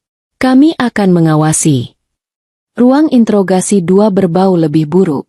Bau rokok dan ketakutan. Dimas duduk di kursi besi yang menempel di meja. Dia sudah tidak memakai borgol. Tapi dia terlihat lebih terkurung dari sebelumnya. Kemeja putihnya yang kotor telah dilepas. Mungkin untuk difoto sebagai barang bukti. Dia hanya memakai kaos dalam putih yang sudah kusam. Dia terlihat kurus. Menyedihkan. Dia mengangkat kepalanya saat aku masuk. Matanya merah. Bukan karena kebencian. Kali ini, karena tangisan. Ra! Bisinya. Aku berdiri di seberang meja. Rizwan berdiri diam di sudut ruangan. Di belakangku. Seperti bayangan. Kamu punya 5 menit, Dimas. Kataku dingin. Ra, tolong. Dia berdiri. Tapi kursinya menghalanginya. Dia mencoba menggapai tanganku di atas meja. Aku menarik tanganku. Dia mulai menangis. Tangisan yang memalukan. Ingusnya keluar. Dia menyekanya dengan punggung tangannya yang kotor. Aku salah. Ra. Aku hilaf. Aku nggak tahu apa yang aku pikirin. Aku diam saja. Tapi ini semua bukan ideku. Ra. Sumpah. Ini Karina. Dia yang racunin aku. Dia yang bilang kamu jahat sama aku. Dia yang bilang kamu nggak pernah peduli sama aku. Aku masih diam. Mendengarkan kebohongan terakhirnya. Dan utang itu beneran. Ra. Mereka ngancem bunuh aku. Mereka kirim foto kamu. Mereka bilang mereka bakal lukain kamu kalau aku nggak bayar. Dia mencoba memutarbalikkan fakta. Dia mencoba menjadi pahlawan. Aku ambil uang itu buat ngelindungin kamu, Ra. Aku tertawa. Tawa itu keluar begitu saja. Kering dan pahit. Melindungiku? Tanyaku. Suaraku meneteskan sarkasme. Kamu melindungiku dengan menguras rekeningku sampai nol? Kamu melindungiku dengan mencuri warisan ibuku? Kamu melindungiku dengan kabur ke Swiss sama selingkuhanmu? Kamu melindungiku dengan membuat cerita kematian palsu biar aku sibuk nangis di kamar mayat. Wajahnya hancur. Dia tahu dia gagal. Ra, tolong. Dia beralih ke taktik lain. Dia berlutut. Pria yang tadi pagi menjadi suamiku, kini berlutut di depanku di ruang interogasi yang kotor. Cabut laporannya. Ra, kumohon. Aku bakal lakuin apa aja. Aku bakal cium kakimu setiap hari. Aku bakal jadi budakmu. Tapi jangan penjarain aku. Ra, Jen. Dia memegang ujung celanaku. Aku menendang tangannya pelan. Jangan sentuh aku. Dia menatapku.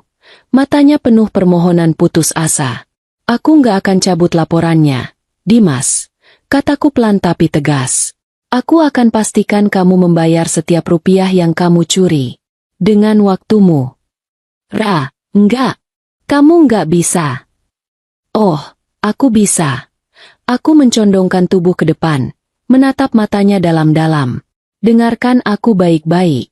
Besok pagi, Rizwan akan mendaftarkan gugatan cerai. Aku menceraikanmu. Enggak, Indira, jangan. Dan soal utangmu. Lanjutku, mengabaikan isak tangisnya. Aku punya kabar baik untukmu. Kamu bilang mereka mengancammu, kan? Nah, selama kamu di penjara, kamu aman. Mereka nggak bisa menyentuhmu di dalam sana. Anggap saja ini perlindungan. Dia menatapku dengan horor. Dia akhirnya sadar. Penjara bukan hanya hukuman dariku. Penjara adalah satu-satunya tempat yang bisa menyelamatkannya dari lintah darat. Dan aku baru saja menguncinya di sana. Kamu iblis. Desisnya. Aku tersenyum tipis. Bukan, Dimas. Aku adalah istri yang kamu bodohi. Dan kamu lupa, istri yang kamu bodohi ini jauh lebih pintar dari kamu. Aku berbalik. Rizwan, urus sisanya. Aku berjalan keluar ruangan. Aku tidak menoleh ke belakang. Aku mendengar dia menggedor meja dan berteriak memanggil namaku. Di koridor, aku bersandar ke dinding. Kakiku sedikit gemetar. Rizwan keluar beberapa saat kemudian. Dia menutup pintu, membungkam teriakan Dimas. Kamu oke? Tanyanya. Aku mengangguk. Aku mengambil ponselku. Aku punya satu bukti terakhir buat Pak Hendra. Kami kembali ke ruangan Ibtu Hendra. Ini, kataku, menyerahkan ponselku. Video yang saya rekam di lounge. Bukti kalau mereka sedang merayakan penipuan mereka. Bukti kalau mereka 100% sadar dengan apa yang mereka lakukan. Ibtu Hendra mengambilnya. Ini akan sangat membantu di pengadilan, Bu. Saya tahu, kataku. Kami menandatangani beberapa berkas terakhir. Saat itu sudah lewat tengah malam. Kami berjalan keluar dari Polres Bandara. Udara malam terasa dingin dan segar. Rasanya seperti aku baru saja keluar dari ruangan pengap selama 8 tahun. Aku antar kamu pulang, kata Rizwan. Enggak, kataku. Aku enggak mau pulang ke rumah itu. Belum. Antar aku ke hotel terdekat. Rizwan mengangguk. Mengerti. Di dalam mobil. Kami diam. Kamu hebat, Ra, kata Rizwan pelan. Aku cuma marah. Jawabku. Kemarahan itu energi. Kamu menggunakannya dengan baik. Aku memandang keluar jendela. Jakarta di malam hari. Lampu-lampu kota. Hidupku hancur berantakan hari ini. Aku kehilangan suami, kehilangan semua uangku, kehilangan rasa amanku. Tapi saat kami melaju di jalan tol, aku tidak merasa kalah. Aku tidak merasa hancur. Aku merasa bebas. 1 tahun. 365 hari sejak malam di bandara itu. Rasanya seperti seumur hidup yang lain. Aku berdiri di depan jendela apartemen baruku.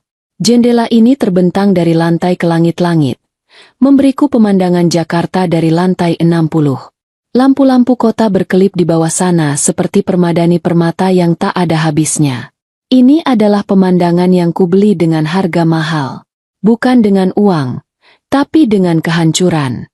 Hotel tempatku menginap malam itu akhirnya menjadi rumahku selama 3 bulan. Aku tidak sanggup kembali ke rumah di Permata Hijau. Rumah itu, yang dulu kubanggakan, kini terasa seperti tempat kejadian perkara. Ternoda. Rizwan yang mengurus semuanya. Jangan sentuh apapun. Ra, biarkan tim forensik masuk. Katanya keesokan paginya. Mereka menemukan banyak hal. Sidik jari Karina di hampir setiap ruangan. Sisa-sisa kokain di laci meja kerja Dimas. Tagihan-tagihan kartu kredit atas nama perusahaan palsu yang dia gunakan untuk mendanai gaya hidupnya yang lain. Bukti-bukti itu menumpuk. Gunung bukti yang tak terbantahkan. Proses hukumnya cepat. Setidaknya, untuk bagian kriminalnya. Dimas, menghadapi bukti CCTV bank, video di lounge, dan kesaksianku, tidak punya pilihan. Dia ditahan. Karina bernasib sedikit lebih baik. Dia menangis di depan hakim, mengaku bahwa dia tertipu oleh pesona Dimas. Dia bilang dia tidak tahu apa-apa tentang uang itu. Dia pikir Dimas adalah duda kaya yang sedang berduka. Kebohongan yang murahan. Tapi pengacaranya pintar. Dia memposisikan Karina sebagai korban juga. Dia hanya dituntut atas keterlibatan. Dan karena dia bersedia bersaksi memberatkan Dimas, hukumannya ringan. Percobaan. Gugatan ceraiku, di sisi lain, adalah perang. Dimas, dari balik penjara, mencoba melawannya. Dia mencoba mengklaim setengah dari sisa hartaku. Dia mencoba mengatakan bahwa aku yang mendorongnya melakukan itu semua. Rizwan membantainya di ruang sidang. Dia mengeluarkan rekaman suaraku di malam penangkapan. Dia mengeluarkan bukti utang judi. Dia mengeluarkan bukti perselingkuhannya. Dia mengeluarkan video dari lounge bandara. Hakim, seorang wanita parubaya yang tampak lelah, menatap Dimas dengan tatapan paling dingin yang pernah kulihat. Perceraian itu dikabulkan. Gono gini, aku mendapatkan semuanya. Apartemen, mobil, semua atas namaku.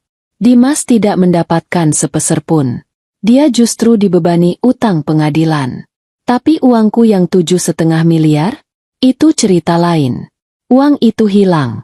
Dimas sudah mentransfer sebagian besar ke rekening-rekening di luar negeri yang sulit dilacak. Sebagian dia gunakan untuk membayar lintah darat. Sebagian lagi dihabiskan oleh Karina. Bank Sentosa Prima, setelah ditekan oleh Rizwan, akhirnya setuju untuk mengembalikan sebagian kecil sebagai itikat baik atas kelalaian mereka memverifikasi surat kuasa. Itu tidak seberapa. Perhiasan ibuku tidak pernah ditemukan. Itu yang paling menyakitkan. Jadi, 1 tahun lalu, aku mendapati diriku di titik nol.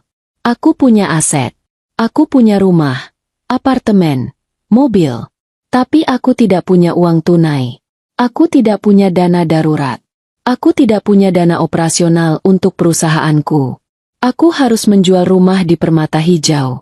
Menjualnya terasa seperti mencabut gigi yang terinfeksi. Sakit, tapi melegakan. Uang hasil penjualannya kuputar. Aku pindah ke apartemen mewah ini. Lebih kecil, tapi lebih aman. Dengan sistem keamanan 3 lapis. Dan yang terpenting, tidak ada kenangan tentang Dimas di sini. Sisa uangnya, aku menanamkannya kembali ke bisnisku.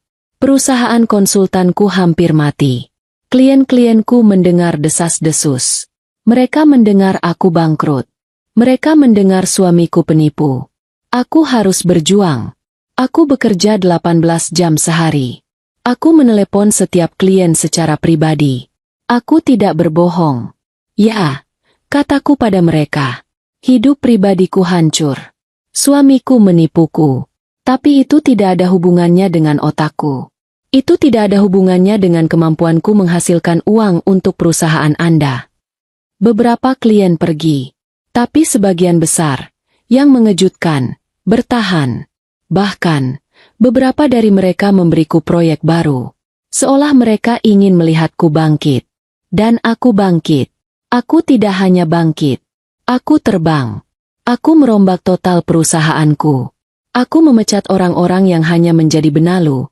Orang-orang yang mengingatkanku pada Dimas. Aku merekrut talenta-talenta muda yang lapar, yang brilian. 6 bulan lalu, kami memenangkan tender raksasa melawan perusahaan multinasional. Proyek yang membuat nama perusahaanku kembali berkibar. Hari ini, aku baru saja menutup rapat dengan investor dari Singapura. Mereka menyuntikkan dana yang jumlahnya membuat 7,5 miliar yang dicuri Dimas terlihat seperti uang jajan. Aku menyesap anggur merah dari gelasku. Pemandangan kota di depanku berkilauan. Ponselku di meja bergetar. Bukan getaran panggilan. Sebuah pesan. Dari Rizwan. Masih di kantor? Aku di lobi. Bawa kabar. Aku tersenyum. Rizwan. Dia adalah satu-satunya pilar yang tersisa dari kehidupan lamaku. Dia bukan lagi sekadar pengacaraku. Dia adalah sahabatku. Dia adalah dewan direksiku. Dia adalah orang yang akan kupercayai dengan hidupku. Naik saja. Passwordnya masih sama. Balasku. Aku berjalan ke dapur. Mengambil gelas anggur satu lagi. Beberapa menit kemudian, aku mendengar bunyi bip pintu apartemenku terbuka. Ra, kamu di mana? Di balkon. Di sini, sahutku. Rizwan muncul di pintu geser balkalku. Dia sudah melepas dasinya. Lengan kemeja putihnya digulung sampai siku. Dia terlihat lelah. Tapi matanya berbinar. Kapan kamu akan berhenti bekerja? Tanyanya, mengambil gelas anggur yang kusodorkan. Pertanyaan yang sama untukmu. Jawabku. Kami bersulang. Kamu terlihat baik, Ra. Katanya, menatapku. Aku tahu apa yang dia maksud. Aku memang terlihat baik. Aku memotong rambutku jadi pendek. Aku mulai pilates lagi. Lingkaran hitam di bawah mataku hilang. Aku lebih kurus, tapi lebih berotot, lebih kuat. Ini berkat kamu, Wan, kataku jujur. Dia menggeleng. Ini semua kamu. Aku hanya mengurus berkasnya. Kami berdiri diam sejenak, menikmati pemandangan dan anggur. Keheningan yang nyaman. Jadi, kataku akhirnya, kabar apa yang kamu bawa? Rizwan tersenyum. Senyum hiu miliknya. Kabar putusan sidang. Jantungku berhenti sejenak. Sidang Dimas. Sidang terakhir. Putusan hakim. Hari ini. Aku menelan ludah. Aku tidak tahu kalau hari ini sidangnya.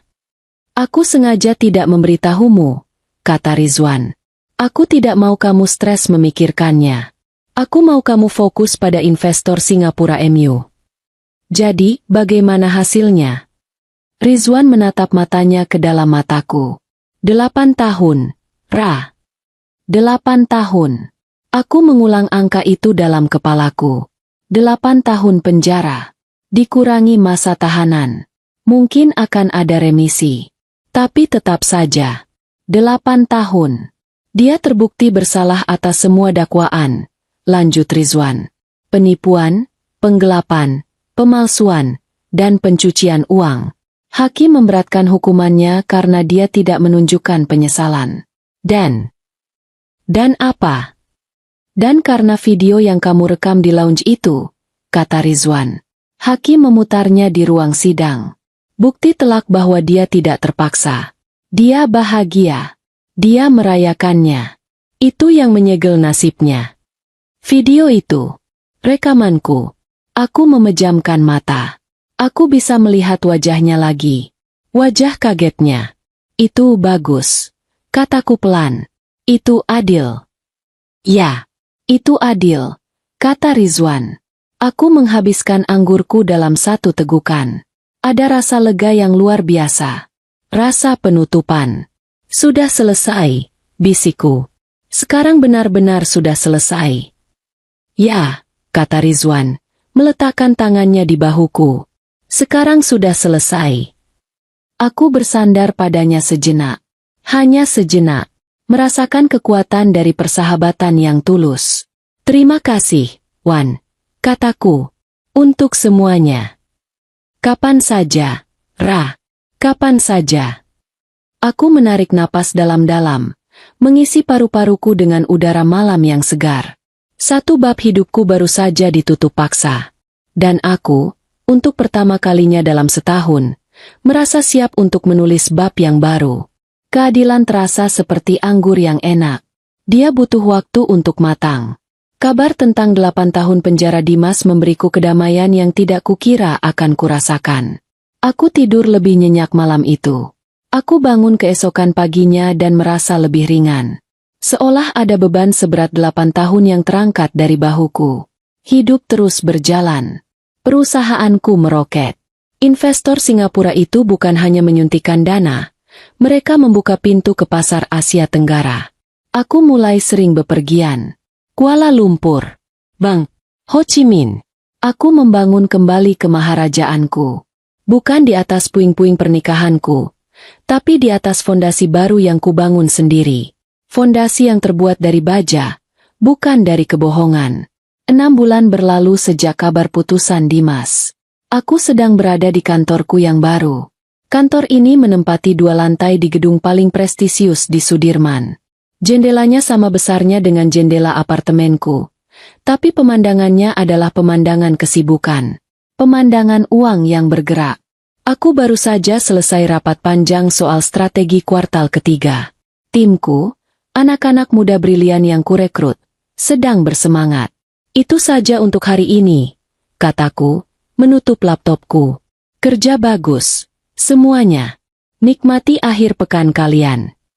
Mereka bersorak pelan dan mulai membereskan barang-barang mereka.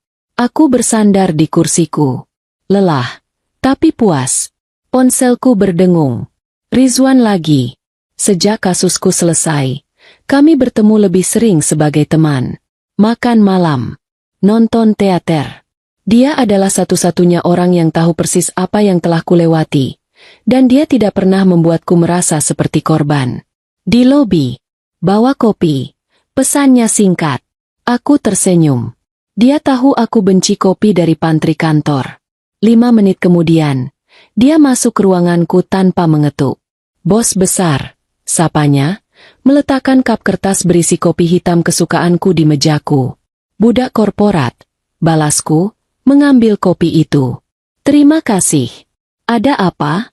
Kamu tidak biasanya main ke kandang singa di hari Jumat sore. Aku ada pertemuan di gedung sebelah, katanya, duduk di kursi di seberang mejaku. Dan, aku punya sesuatu untukmu. Rizwan, kataku, pura-pura mengeluh. Jangan bilang ini berkas hukum lagi. Aku. Bukan. Potongnya. Dia tidak tersenyum. Ekspresinya aneh. Ini lebih ke berita karma. Alisku terangkat. Karma. Dia merogoh tas kerjanya dan mengeluarkan sebuah tablet. Dia membukanya, mengetuk sesuatu, lalu menggesernya di atas meja ke arahku. Kamu ingat Karina Anjani? Tanyanya. Nama itu. Nama yang sudah lama tidak kudengar. Aku berhenti sejenak. Karina. Wanita yang menangis palsu di telepon. Wanita yang duduk di lounge bandara. Merayakan kehancuranku. Tentu saja aku ingat. Kataku dingin. Kenapa dia? Masa percobaan dia selesai, kata Rizwan. Dia bebas. Tapi ya, lihat saja sendiri. Di layar tablet itu ada sebuah artikel. Dari situs berita gosip murahan. Judulnya, dari sosialita jadi jelata. Nasib tragis Karina Anjani, mantan simpanan pengusaha penipu. Aku mual. Rizwan, aku tidak mau. Baca, Ra, desaknya lembut. Atau lihat fotonya saja. Aku melihat fotonya. Itu bukan foto paparazzi yang glamor. Itu foto yang diambil dari jarak jauh. Mungkin dengan ponsel. Buram. Tapi pesannya jelas. Foto itu menunjukkan seorang wanita sedang mengepel lantai. Lantai yang kotor di sebuah food court mall yang ramai. Wanita itu memakai seragam petugas kebersihan berwarna biru kusam. Rambutnya, yang dulu tergerai indah, kini diikat asal-asalan dan ditutup topi seragam. Dia terlihat kuyu, lelah, punggungnya bungkuk, pipinya yang dulu ranum, kini tirus. Dia tidak lagi cantik. Dia hanya kosong. Aku memperbesar foto itu. Itu dia. Itu Karina. Artikel di bawahnya menceritakan semuanya. Setelah masa percobaannya, dia mencoba kembali ke dunia model. Tapi namanya sudah hancur. Dia di blacklist di mana-mana. Tidak ada yang mau menyentuh. Simpanan penipu. Utang kartu kreditnya, yang dulu dilunasi Dimas, kini menumpuk lagi. Apartemen sewaannya disita. Dia diusir. Dia bekerja di mal itu selama 3 bulan terakhir, kata Rizwan pelan. Timku kebetulan melihatnya saat sedang mengurus kasus lain di sana. Mereka mengirimiku ini pagi tadi. Aku menatap foto itu lama sekali. Wanita yang sedang mengepel lantai. Wanita yang sama yang pernah merangkul suamiku di bank, memegang koper berisi miliaran uangku. Wanita yang sama yang menangis histeris di telepon, mengarang cerita kecelakaan maut di tol. Aku teringat. Aku teringat kepanikanku di dalam taksi. Aku teringat bagaimana jantungku hancur. Aku teringat rasa sesak napas. Aku teringat air mataku yang tumpah di blus sutraku. Aku teringat suaranya. Mbak, Mas Dimas nggak selamat. Dan sekarang dia mengepel tumpahan minuman orang lain agar bisa makan. Sesuatu terjadi padaku. Sesuatu dimulai dari perutku. Gelembung kecil. Gelembung itu naik ke dadaku. Ke tenggorokanku. Dan kemudian, itu keluar. Aku tertawa. Itu bukan tawa kecil. Itu bukan senyum sinis. Itu adalah tawa terbahak-bahak. Tawa yang dalam, yang lepas, yang menggema di kantorku yang besar dan kosong. Aku tertawa sampai air mataku keluar. Rizwan menatapku, awalnya kaget, lalu dia mulai tersenyum. Aku menunjuk ke tablet itu. Dia mengepel. Aku terengah di antara tawa. Dia yang menangis pura-pura di telepon, sekarang dia petugas kebersihan. Aku tertawa lagi. Lebih keras. Aku memegang perutku. Ini adalah tawa paling lega yang pernah kurasakan seumur hidupku. Ini bukan tawa jahat. Ini adalah tawa pembebasan. Tawa seseorang yang sudah melewati neraka dan kembali, dan sekarang melihat iblis yang menyiksanya sedang membersihkan toilet. Ya, Ra, kata Rizwan. Senyumnya kini lebar. Dia mengepel. Aku akhirnya berhasil menghentikan tawaku. Meski bahuku masih berguncang. Aku menyeka air mata di sudut mataku. Air mata yang kali ini adalah air mata kemenangan. Aku mendorong tablet itu kembali ke Rizwan. Hidup memang adil, kataku. Suaraku masih sedikit bergetar. Aku berdiri, berjalan ke jendelaku. Matahari Jumat sore mulai terbenam, mewarnai langit Jakarta dengan warna oranye dan ungu yang indah. Dimas di penjara. Karina di food court. Dan aku di sini. Di atas. Memandangi kota yang menjadi milikku. Aku mengambil kopi yang dibawa Rizwan. Sudah agak dingin. Tapi rasanya tidak pernah senikmat ini. Mau makan malam? Tanyaku pada Rizwan. Berbalik dari jendela. Tentu, katanya. Berdiri dan merapikan kemejanya. Restoran paling mahal yang bisa kamu temukan. Kamu yang traktir. Aku tersenyum. Kali ini, senyum yang tulus. Senyum yang tenang. Tentu saja, kataku. Aku yang traktir. Aku mengambil tasku, mematikan lampu ruanganku, dan berjalan keluar. Menuju kehidupanku yang baru. Panku yang baru. Panku yang baru. Panku yang baru. Panku yang baru. Panku yang baru. Panku yang baru.